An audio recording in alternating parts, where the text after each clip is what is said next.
ओम नमः शिवाय। आइए सुनते हैं सोमवती अमावस्या की व्रत कथा।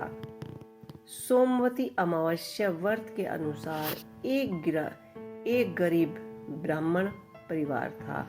उस परिवार में पति पत्नी उसकी एक पुत्री भी थी।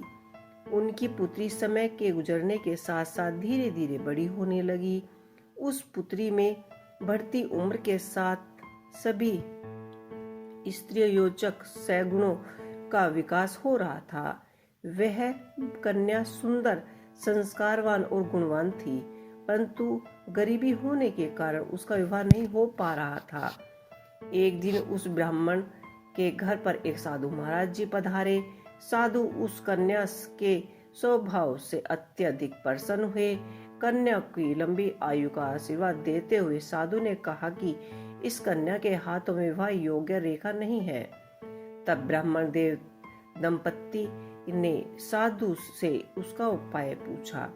कन्या ऐसे क्या करे कि इसके हाथों में विवाह योग बन जाए।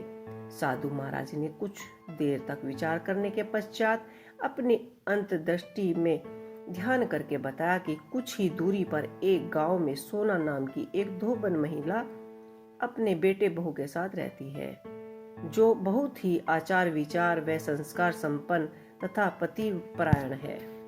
यदि यह सुकन्या उस धोबन की सेवा करे और वह महिला इसकी शादी में अपने मांग का सिंदूर लगा दे तथा उसके बाद इस कन्या का विवाह योग हो जाएगा, तो इस कन्या का वैदिक योग मिट जाएगा। साधु ने यह भी बताया कि वह महिला कहीं बार आती जाती नहीं है। यह बात सुनकर ब्राह्मणी ने अपनी बेटी से धोबनी की सेवा करने का प्रस्ताव रखा। अगले दिन से ही कन्या प्रातः काल उठती और सोना धोबन के घर जाकर साफ सफाई अन्य सारा काम करके वापस आ जाती। एक दिन सोना धोबन अपनी बहू से पूछती है कि तुम तो सुबह उठकर सारा काम कर लेती हो और मुझे पता भी नहीं चलता। बहू ने कहा, नहीं माँ जी, मैंने सोचा आप ही सारा काम कर लेती हैं। सुबह उठकर सारे काम खुद ही खत्म कर लेती हैं। मैं तो देर से ही उठती हूँ। यह सब जानकर दोनों सास बहू घर की निगरानी रखने लगी और कहने लगी कि जो सुबह ही घर का सारा काम करके चला जाता है।